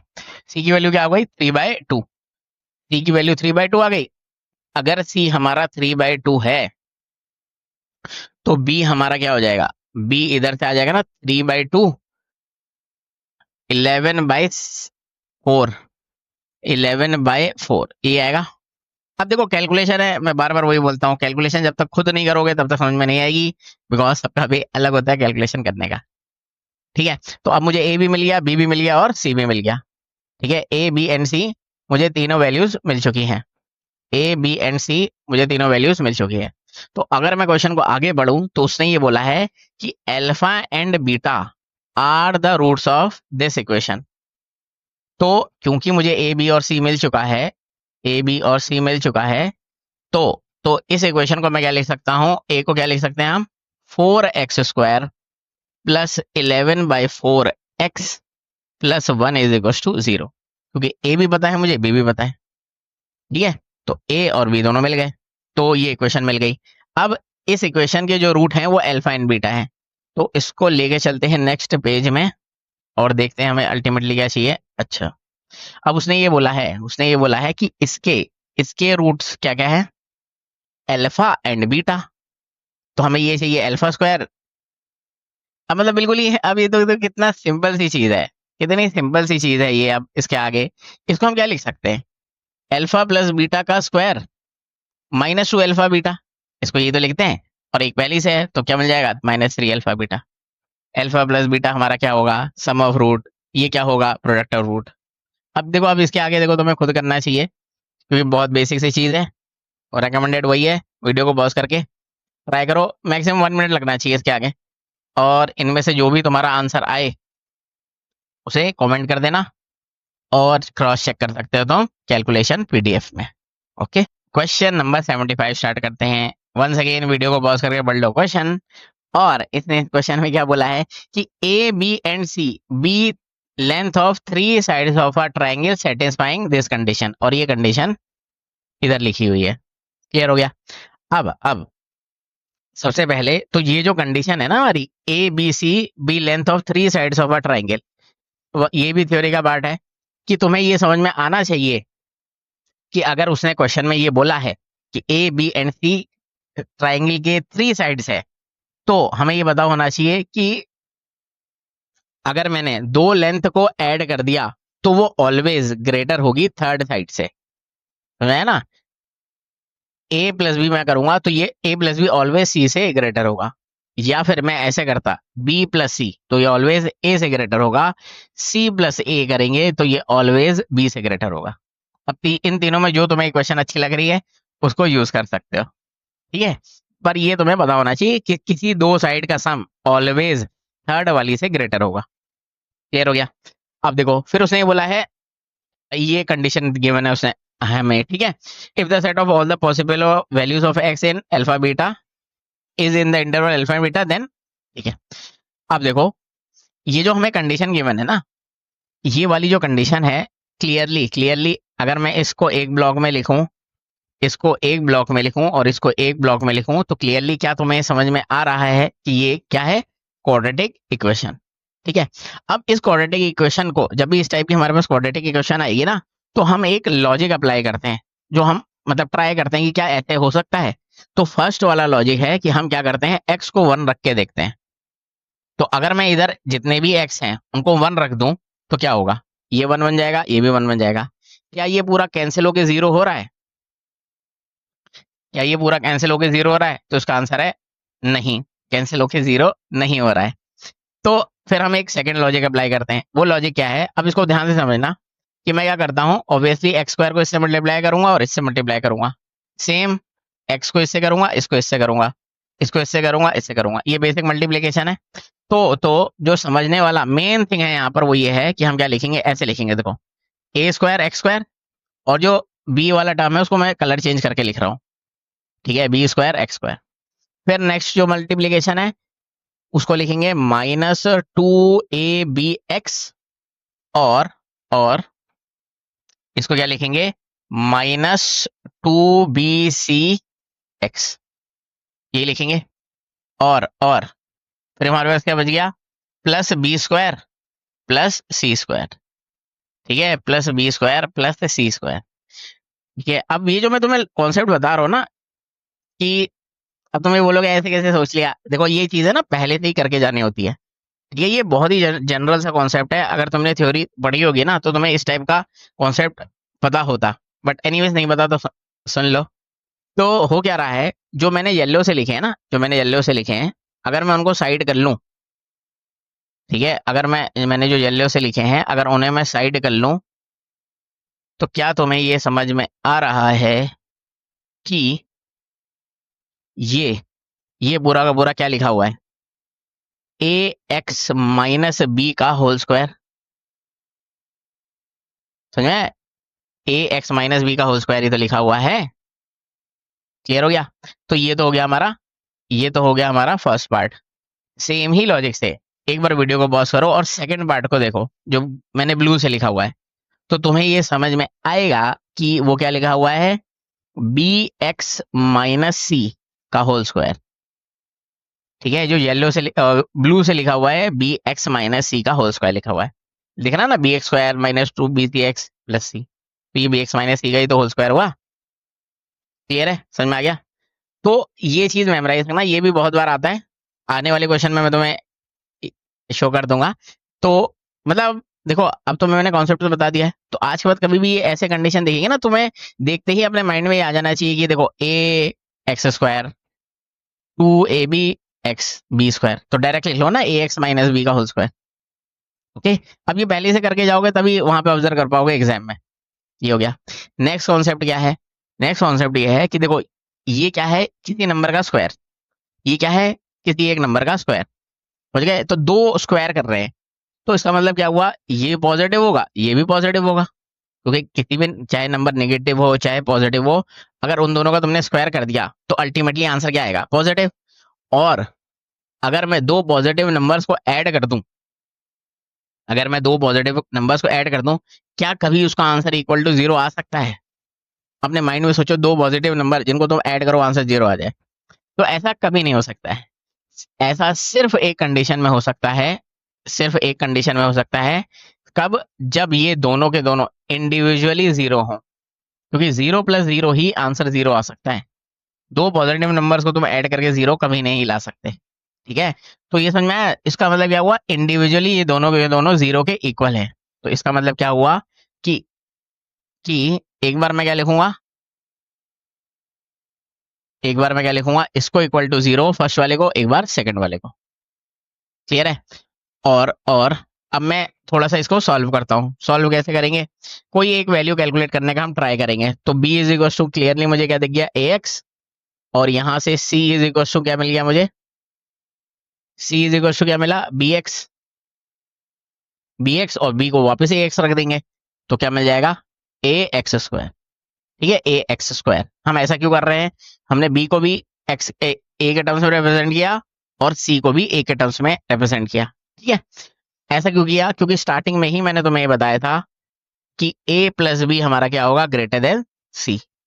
ए बी सी अगर लेंथ ऑफ 3 साइड है तो ये कंडीशन बताई थी ना। अब मैंने 2 कंडीशन और बताई थी, तो उन दोनों में से जो तुम्हें सही लगती है उसको भी यूज कर सकते हो। ठीक है, मैं ये वाली यूज कर रहा हूँ। ठीक है, तो ये मिल गया हमें, बस अब तो कुछ बचा ही नहीं इस क्वेश्चन में। अब तो इस क्वेश्चन में बचा ही नहीं। ए को ए लिख देते हैं, बी को क्या लिखेंगे, ए एक्स, और सी को क्या लिखेंगे, ए एक्स स्क्वायर। क्लियरली क्लियरली, क्योंकि ए पॉजिटिव है तो ऐसे हम कैंसिल आउट कर देंगे। क्योंकि ए जो था ना, length of sides of triangle था ना, लेंथ तो साइड लेंथ क्या होती है, पॉजिटिव, तो ये ऐसे कैंसिल आउट हो जाएगा। तो अगर मैं कुछ देर के लिए अननेसेसरी पार्ट को नेक्स्ट पेज में रख दूं, नेक्स्ट पेज में रख दूं इधर, और जो हमारे पास बच गया है, ये बच गया है ना, इसको सॉल्व करते हैं। ठीक है, इसको सॉल्व करते हैं, तो हमें क्या मिल जाएगा, एक्स स्क्वायर, ये वाला एक्स राइट में आएगा तो मिलेगा minus x minus 1 is smaller than 0। अब इसको सॉल्व कर लेंगे। ठीक है, इस क्वाड्रेटिक को सॉल्व कर लो, इसके रूट आ जाएंगे अल्फा एंड बीटा। ठीक है, इस क्वाड्रेटिक के रूट क्या आ जाएंगे, अल्फा एंड बीटा। अब ऐसा उसने खुद ही बोला है ना। ठीक है, अच्छा नहीं, इसे set of possible values of x, तो अब इसके रूट कैलकुलेट कर लो। ठीक है, इसके रूट कैलकुलेट कर लो, वो अल्फा बीटा आएंगे, तो एक्स बिलोंग्स टू हमारा क्या हो जाएगा, अल्फा टू बीटा। ठीक है, अल्फा टू बीटा। क्लियर है, ये अल्फा से बीटा हो जाएगा। और अब ये मेनली क्या है ना, इसके जो रूट आएंगे वो अल्फा बीटा होंगे, तो उनकी हेल्प से ही जो रूट आएंगे उनका एक बार स्क्वायर करना, फिर बीटा का स्क्वायर करना, या फिर डायरेक्टली यहीं पे कर लो। डायरेक्टली यहाँ पर ऐसे कर लो, क्योंकि मुझे 12 times alpha square plus beta square चाहिए, तो मैं क्या कर लूँ, अल्फा प्लस बीटा का square minus 2 times alpha beta, और होल मल्टीप्लाइड बाय क्या कर दूं, 12। होल मल्टीप्लाइड बाय क्या कर दूं, 12। होल मल्टीप्लाइड बाय क्या कर दूं, 12। तो सम ऑफ रूट क्या हो गया, sum of root minus B upon A means 1, product of root क्या हो गया, 2। आंसर क्या आ गया हमारा, 36। ठीक है, आंसर हमारा क्या आ गया, 36। ये इंटीजर टाइप था। ठीक है, तो इसलिए इसका आंसर क्या आ जाएगा, 36। अब ये वाला भी, इसमें भी देखो थ्योरी थी, इसलिए मुझे समझाने में टाइम लगा, नहीं तो ये जल्दी हो जाता। मीन्स मतलब अगर तुम्हें ये थ्योरी पता होती तो मुझे नहीं लगता 2 मिनट से ज्यादा का टाइम लगने वाला है इसे सॉल्व करने के लिए। ओके ओके, तो स्टार्ट करते हैं हमारा क्वेश्चन नंबर 76। वीडियो को पॉज करके पढ़ लो क्वेश्चन। अब ये क्वेश्चन ना सेम उसी लॉजिक पर बेस्ड है जो लास्ट वाला क्वेश्चन था, बस इन्होंने थोड़ा सा कंफ्यूज किया है तुम्हें। कैसे, देखो सबसे पहले तो उसने बोला है पी क्यू आर जो है हमारे रियल नंबर्स हैं। क्लियर हो गया, not all have same sign, मतलब अगर पी का पी पॉजिटिव, जैसे लेटर सपोज पी पॉजिटिव आ रहा है तो हो सकता है क्यू नेगेटिव आए और आर भी पॉजिटिव आ जाए, मतलब तीनों के साइन सेम नहीं होंगे। ये हो सकता है कि 2 नेगेटिव हो, 1 पॉजिटिव हो, साइन इक्वल नहीं हो सकते बस। ठीक है, तीनों के दोनों ऐसे, या तो तीनों के दोनों पॉजिटिव नहीं हो सकते हैं, एक कोई ना कोई उसमें चेंज होगा। ठीक है, या फिर तीनों के दोनों नेगेटिव नहीं हो सकते हैं। ठीक है, बस इसका ये मीनिंग है। फिर उसने बोला है वन ऑफ द रूट्स, ठीक है, one of the roots of this, इसी को मैंने जूम करके लिखा हुआ है, is also a root of this. कहने का मतलब ये हुआ कि जब मैं इस क्वाड्रेटिक को सॉल्व करता हूँ, ये तो बहुत सिंपल दिख रहा है, -4 और 2 आते हुए दिख गए इसका रूट, ये बहुत सिंपल वाली रूट क्वाड्रेटिक है। तो इसने ये बोला है कि अब ये जो सेकंड वाली है इसका एक रूट -4 है, दूसरा रूट 2 है, तो इन दोनों में से कोई एक रूट इसका भी रूट होगा। और समझ में आया, या तो 4 इसको -4 इसको सेटिस्फाई करेगा, या तो 2 इसको सेटिस्फाई करेगा। क्लियर हो गई ये बात, समझ में आ गई। अब इसके आगे देखो, लास्ट ही क्वेश्चन में मैंने तुम्हें इस टाइप की इक्वेशन को सॉल्व करना बताया था, तो अगर तुमने लास्ट वाला क्वेश्चन अच्छे से किया होगा तो तुम इसको डायरेक्टली देख के पी एक्स प्लस क्यू का होल स्क्वायर प्लस, और क्या बनेगा, क्यू एक्स प्लस आर का होल स्क्वायर, इतना तुम्हें लिखना आना चाहिए, इतना तुम्हें लिखना आना चाहिए। ठीक है, अब फिर से वही पुराना लॉजिक, ये दोनों इंडिविजुअली क्या होंगे, 0 होंगे, वही ना स्क्वायर्स का सम जो मैंने लास्ट क्वेश्चन में ही बताया था। तो क्लियरली एक्स की वैल्यू इधर से क्या आएगी, क्यू बाई पी, और एक्स की ही वैल्यू इधर से क्या आएगी, एक्स की वैल्यू, नहीं एक ना, यहाँ प्लस नहीं होगा, यहाँ माइनस होगा ना, इधर माइनस है ना। ठीक है, इधर माइनस है तो इधर भी पी एक्स माइनस क्यू होगा ना, क्यू एक्स माइनस आर होगा। ठीक है, एनीवेज इतना दोनों समझ गए होगे। ठीक है, और आर बाय क्यू, ये दोनों क्या आए हैं, इस इक्वेशन के रूट, और ये दोनों इस इक्वेशन के रूट आए हैं, और एक रूट दोनों में कॉमन है। तो कॉमन वाला रूट कौन सा होगा, कॉमन वाला रूट होगा ये -4। +2 कभी भी कॉमन रूट नहीं हो सकता है। क्यों नहीं हो सकता है, क्योंकि मैंने स्टार्टिंग में ही तुम्हें बताया था ना, not all have same sign, सबका साइन सेम नहीं है। तो अगर Q पॉजिटिव है तो हो सकता है P नेगेटिव हो, या फिर R पॉजिटिव है और Q पॉजिटिव है, तो ओवरऑल इसका आंसर क्या आएगा, नेगेटिव। समझ में आया, तो ये चीज तुम्हें समझ में आनी चाहिए। ठीक है, पॉजिटिव कभी इसका आंसर नहीं आ सकता। क्लियर हो गया, तो इसका मतलब क्या हुआ कि ये वैल्यू मिल गई हमें, ठीक है, ये इक्वेशन मिल गई हमें। तो यहां से क्लियरली एक तो मुझे क्या मिल रहा है, Q इज इक्वल टू क्या मिल रहा है, दिस इक्वल टू दिस करेंगे तो -4p, और इधर से R इज इक्वल टू क्या मिल रहा है मुझे, R इज इक्वल टू क्या मिल रहा है, -4q, और अगर मैं Q को उठा के इधर रख दूं, ये वाला -4p, तो क्या मिल रहा है 16p, क्या मिल रहा है 16p।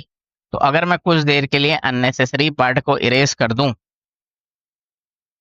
तो कुछ ऐसा बन जाएगा हमारे पास, कुछ ऐसा बन जाएगा।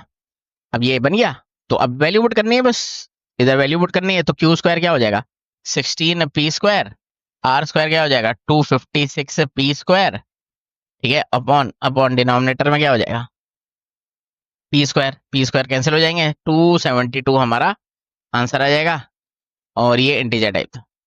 ठीक है, वंस अगेन ये भी तुम्हें थोड़ा सा कंफ्यूजिंग अगर लगा होगा तो इसका मतलब क्वेश्चन नंबर 75 तुमने अच्छे से नहीं किया है। ठीक है, क्योंकि ये सेम ही कैटेगरी के क्वेश्चन है, 75 और 76। क्वेश्चन नंबर 77 स्टार्ट करते हैं। ये कब आया था, जेईई में 2024 में, और ये वाला क्वेश्चन ना बहुत ही कंफ्यूजिंग सा क्वेश्चन है। ठीक है, कंफ्यूजिंग है ना, लेंदी बहुत है, इसमें बहुत कुछ बताना पड़ेगा। तो बेस्ट थिंग इसका है, देखो बेस्ट थिंग इसको ये है कि तुम इसको स्किप कर दो, नहीं तो अगर स्किप नहीं करना चाहते तो भी डिटेल एक्सप्लेनेशन वाला वीडियो में बना दूंगा, वो तुम्हें प्लेलिस्ट में मिल जाएगा। क्योंकि तुम ये क्वेश्चन तुम्हें बस कंफ्यूज करेगा, और इसमें कोई एक्स्ट्राऑर्डिनरी चीज हमें, मतलब कुछ ऐसा एक्स्ट्राऑर्डिनरी कोई लॉजिक हमें इधर नहीं दिख रहा है। बस एक चीज है वो मैं तुम्हें बता देता हूँ, वो ये है कि तुम्हें एक बड़ी सी ये क्वेश्चन दिख रही है, दिस इज इक्वल टू 0। ठीक है, ये एक बड़ी सी इक्वेशन दिख रही है तुम्हें, कि अगर मैं इसको यहाँ से हटा दूं तो इक्वल टू 0 लिख देंगे हम इसे, ऐसे इक्वल टू 0। ठीक है, ये बड़ी सी इक्वेशन दिख रही है, बस एक कंडीशन है जो तुम्हें चेक करनी चाहिए, कि जब भी इस टाइप की आएगा ना ए बी सी, तो मैंने एक अभी क्वेश्चन नंबर 75 था, उसमें भी तुम्हें बताया था कि सबसे पहले हम क्या करेंगे, x इक्वल टू 1 रख के इसको ट्राई करेंगे सॉल्व करने का, x इक्वल टू 1 रख के इसको ट्राई करेंगे। तो क्लियरली दिख रहा है कि ये पूरा का पूरा कैंसिल आउट हो जाएगा। कैसे, देखो ये क्या लिखा हुआ ना, a+b, x को मैंने 1 रख दिया तो ये बन गया हमारे पास, क्या लिख रहा है, ये a, ये a और ये तीनों 0 हो जाएंगे, a+a-2a 0 हो जाएगा। फिर मुझे बताओ b+b-2b, ये भी 0 हो जाएगा। ठीक है, ये भी 0 हो जाएगा, -2c+c, ये भी 0 हो जाएगा। तो है, अब ये वाली कंडीशन बस हम चेक कर सकते हैं इधर, कि एक रूट इसका क्या होगा 1। ठीक है, बाकी इसमें और कुछ समझने वाला नहीं है, बस तुम्हारा टाइम ही वेस्ट होगा अगर इसे सॉल्व करोगे तो। वंस अगेन क्वेश्चन नंबर 78, ये कब आया था, ये इस ईयर आया था 2025 में। फिर से देखो, एक बार पॉज करके क्वेश्चन पढ़ लो। इसने क्या बोला है, इफ द इक्वेशन, इसी को मैंने जूम करके इधर लिखा है, हैज इक्वल रूट्स। तो इसका मतलब क्या हुआ कि ये जो इक्वेशन है, ये जो इक्वेशन है इसके कैसे रूट है, इक्वल रूट्स है। क्या है, इक्वल रूट। ये तो फर्स्ट थिंग हो गई। सेकंड थिंग, और तुम्हें यहाँ पे कंडीशन और गिवन है। लास्ट ही क्वेश्चन में तुम्हें मैंने बताया था, जब भी हमारे पास ऐसे होगा ना ए बी सी, तो हम एक कंडीशन चेक करेंगे, x इक्वल टू 1। क्या चेक करेंगे, x इक्वल टू 1। तो जितने भी x है उनको मैं क्या लिख दूंगा 1, तो इधर ये तो 1 हो जाएगा, और हमारे पास क्या बचेगा, A B -ac plus B C -ba plus CA-CB।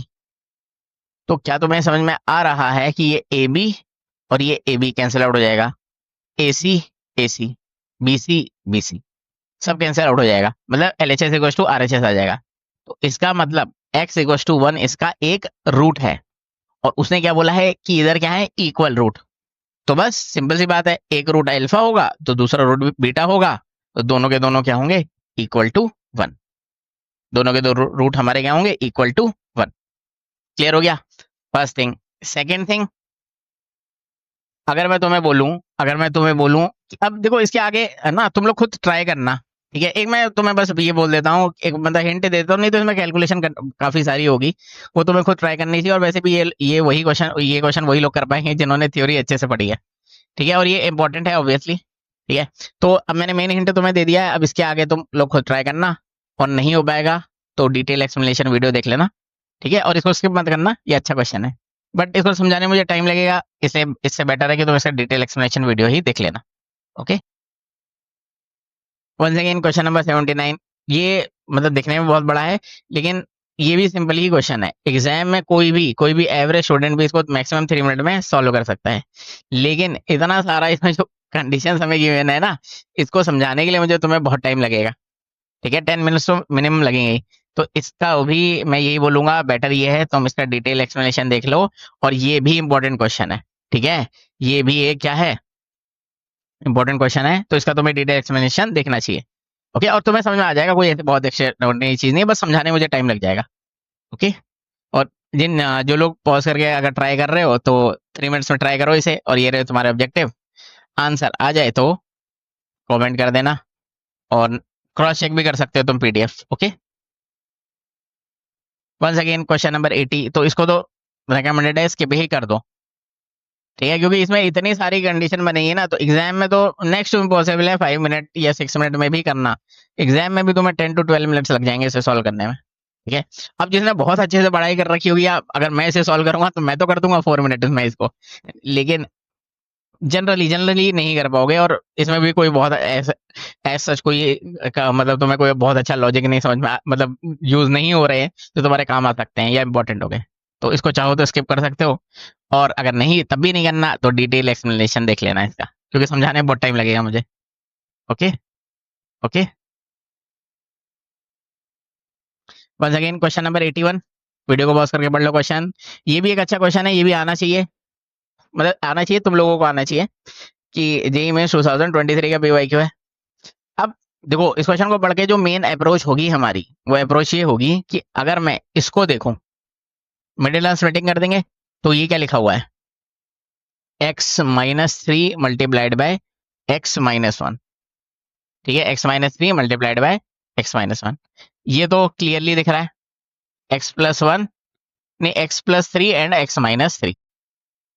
Okay, x+3 and x-3, और ये क्या दिख रहा है हमें, 4x-2, 4x-2 आएगा, और क्या आएगा, x-3।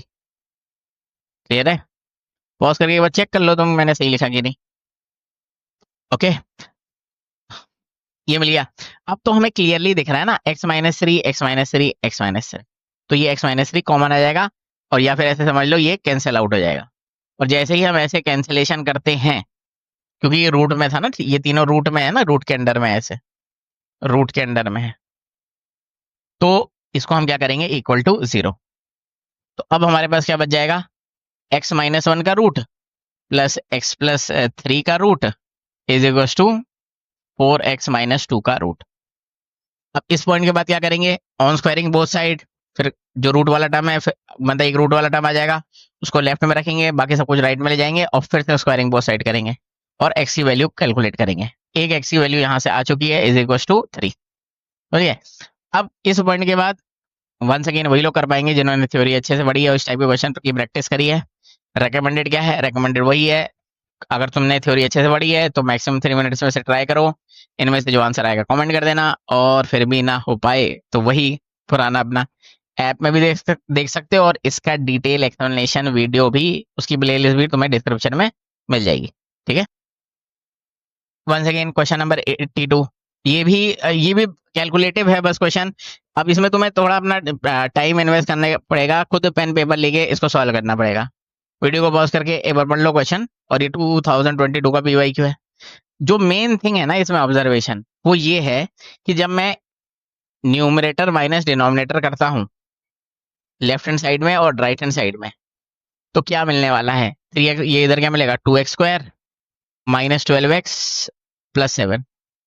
और जब राइट हैंड साइड में भी मैं न्यूमरेटर माइनस डिनोमिनेटर करता हूं तो भी सेम ही मिलने वाला है, करके देख लो। ठीक है, तो अब इसको देख के जब मुझे ये हिंट मिल गया है तो इसका मतलब क्या हुआ, मैं क्या करूंगा, सब्ट्रैक्ट 1 बोथ साइड्स। सब्ट्रैक्ट 1 क्या करूंगा, बोथ साइड्स। ठीक है, इस इक्वेशन को सॉल्व करने के लिए सब्ट्रैक्ट 1 बोथ साइड करूंगा। फिर कुछ वैल्यूज कैंसिल होगी, एलसीएम आएगा, क्रॉस मल्टीप्लाई करेंगे, फिर कंडीशन आएगी। मतलब बेसिकली अब इसके आगे मतलब थियोरेटिकल बहुत है, मैं वही बोलूंगा। अगर तुमने थ्योरी अच्छे से पढ़ रखी है, मैंने तुम्हें मेन हिंट दे दी है इसकी। ठीक है, अब इस हिंट के बाद मैक्सिमम 3 मिनट्स में ट्राई करो इसे, ज़्यादा टाइम वेस्ट मत करना। ऐप में भी देख लेना और डिटेल एक्सप्लेनेशन भी देख लेना, क्योंकि मुझे फिर बहुत सारी कैलकुलेशन करनी पड़ेगी। ठीक है, तभी तुम्हें समझ में आएगा। ओके, तो इसके लिए इसका बेटर है डिटेल एक्सप्लेनेशन वीडियो देख लो। Okay, once again same question number 83, same वही है। मतलब कैलकुलेशन बहुत सारी है इसमें। हिंट मैं तुम्हें दे देता हूँ। क्या दिख रहा है, 3x² प्लस 4x प्लस 3। अगर मैं कुछ देर के लिए इसको t कर लूँ, इस वैल्यू को, तो ये t² हो गया, माइनस तो क्या लिखा हुआ है k+1, और फिर से देखो t आ गया, t तो है ये, और ये क्या लिखा हुआ है t-1 ही तो लिखा हुआ है ये। ठीक है, t-1 प्लस k टाइम्स, फिर क्या लिखा हुआ है t-1 का स्क्वायर। ठीक है, अब मेन हिंट मैंने दे दिया है। ठीक है, अब तुमने अगर थ्योरी बहुत अच्छे से पढ़ी है तो ट्राई करो मैक्सिमम 3 मिनट्स में, ज़्यादा टाइम वेस्ट मत करना। और समझाने में मुझे मतलब 10 to 15 मिनट्स लग जाएंगे इसको, एक एक पॉइंट को, क्योंकि कैलकुलेशन ही कैलकुलेशन है। तो इससे बेटर वंस अगेन वही है कि डिटेल एक्सप्लेनेशन वीडियो देख लो। क्वेश्चन नंबर 84, ये भी मतलब इस जैसा क्वेश्चन हम पहले भी कर चुके हैं, लेकिन ये वाले में ना बहुत सारी कैलकुलेशन करनी पड़ेगी। वो कॉन्सेप्ट क्या था, मैंने तुम्हें बता चुका था कि इसको हम लेके जाएंगे राइट में। इसको हम लेके जाएंगे कहाँ पर, राइट में। और फिर वही स्क्वायरिंग बोथ साइड वाला कॉन्सेप्ट। और क्योंकि अल्फा बीटा इसके रूट हैं, तो अल्फा पावर 96, अल्फा पावर 12, ये कैलकुलेट करने का हम ट्राई करेंगे। वंस अगेन ये वाले में भी मुझे बहुत टाइम लगेगा इसको मतलब समझाने के लिए, तो इसका भी तुम लोग डिटेल एक्सप्लेनेशन वीडियो देख लेना। ठीक है, क्योंकि कैलकुलेशन ही कैलकुलेशन है इसमें, बस और कुछ नहीं है। सेम क्वेश्चन नंबर 85, ये वाला भी पॉज करके एक बार क्वेश्चन पढ़ लो। ये वाला तो मतलब एग्जाम में तो मुझे नहीं लगता कि 15 मिनट से कम तुम लोगों को लगेगा इसको सॉल्व करने के लिए। ठीक है, क्योंकि इसमें बहुत कुछ करना है। ठीक है, पॉज करके एक बार पढ़ लो। बाकी मैं तुम्हें हिंट दे देता हूँ। हिंट ये है कि ये देखो, ये 9 लिखा हुआ है, तो इसको क्या लिख सकते हैं, 3 पावर 2 टाइम्स, या इसको ऐसे लिख सकते हैं 3 power 2 alpha minus 4 whole power 2। ठीक है, इसको ऐसे लिख सकते हैं। तो अगर मैं कुछ देर के लिए 3 पावर 2 अल्फा माइनस 4 को टी एज्यूम कर लूं, तो ये क्या लिखा हुआ है, t² + 1। और ये क्या लिखा हुआ है, 5/2 प्लस 5/2 मल्टीप्लाइड बाई t+1। ठीक है, बेसिस सेम है, log m minus log n का फॉर्मूला अप्लाई हुआ, log m/n बन जाएगा। और राइट में 2 है, 2 को मैं क्या लिख सकता हूँ, log बेस 2 का स्क्वायर, या फिर 4 लिख सकता हूँ। ठीक है, तो इस 4 के इक्वल आ जाएगा। तो बेसिकली ये होगा इसके इक्वल, किसके, ये वाला t² माइनस, समझ में आया। देखो वंस अगेन वही चीज है ना, जिन्होंने इस टाइप के क्वेश्चन किए होंगे, थ्योरी करी होगी, तो उन्हें वही समझ में आएगा, क्योंकि मेरे को समझाने में बहुत टाइम लग जाएगा। और वंस अगेन टी की वैल्यू आएगी, फिर ये वाली कंडीशन, ये बहुत कुछ करना है इसमें। तो रिकमेंडेड तो यही है, इसको स्किप कर दो। बाकी नहीं करना, सॉल्व करना ही चाहते हो तो डिटेल एक्सप्लेनेशन देख लेना, और पीडीएफ में भी तुम्हें इसका सोल्यूशन मिल जाएगा। ठीक है, ठीक है। क्वेश्चन नंबर 86, ये भी मैं डिटेल एक्सप्लेनेशन में ही बताऊंगा। ठीक है, क्योंकि उसमें भी बहुत सारी चीजें बतानी पड़ेंगी तुम्हें। ठीक है, तो 86, हाँ, ओके।